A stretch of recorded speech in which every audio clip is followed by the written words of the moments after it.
Rinse hold on washing machines. What is it? When do we use it? And when should we not use it perhaps? Well, essentially what it is a setting you can turn on at the end of your program that is going to make your last rinse cycle in your washing machine hold the water so that your clothes lay in the water instead of laying empty in your drum. Actually, it's made to prevent creasing, which occurs when they just lie there damp in your drum. This program is generally used for about 15 minutes up until an hour. Beyond an hour, it's not really that good to use it, as at that point it's going to start using way more energy than is intended.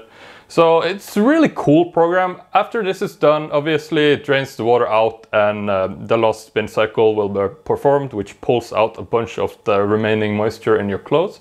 After that, you take it out of your washer like normal, put it in a dryer or in your drying racks. This program has a lot of benefits in that it gives you a lot of flexibility. Perhaps you have a lot of stuff to do around the house, and putting this on can give you an extra hour to do your tasks until you have to come to the washer and pull out the clothes. And of course, you don't want to leave the house while the washing machine is on, but it gives you more flexibility overall. Now, it can help preserve a lot of energy as well, since having them in there for an extra hour may help you be able to get to them in time before they start creasing there in the drum if you leave them there for too long. But like I said, beyond an hour, maybe it's better to just wait to do the laundry in that case to preserve some energy.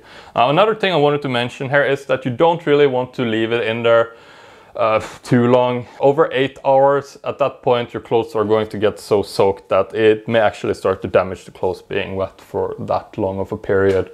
Also, you don't want to use this program on clothes that bleed color. If you're going to leave them there in the water, they're going to bleed color and mix with all the other clothes and may start to fade a little bit. Some other real cool uses that some people may not have thought about with rinse hold is that you can use it for starching your clothes too, actually.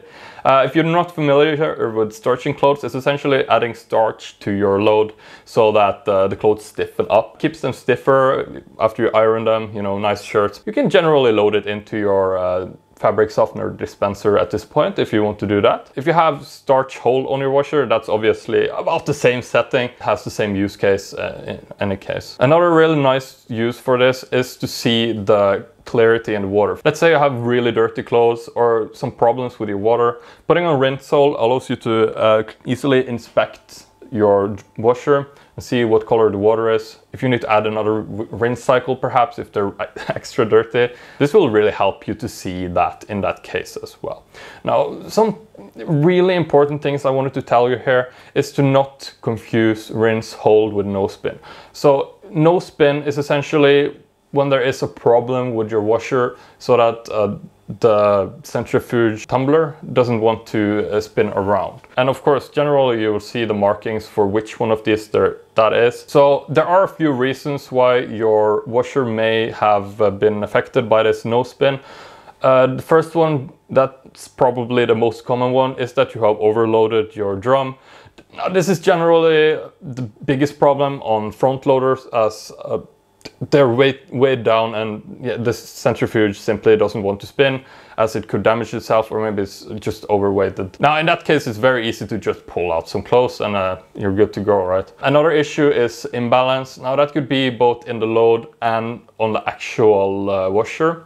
So if it's not placed on a steady ground and it starts wobbling, that can cause this no spin as well. An unbalanced load will obviously be if you have something very heavy in one end of your washer and something light or nothing at all in another end.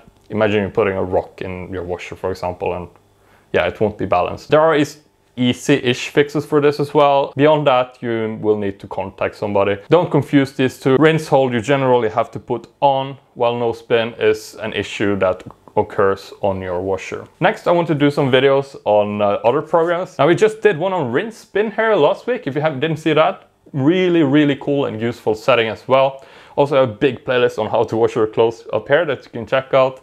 I hope you liked this video, had a lot of fun making it, and I'll see you next week.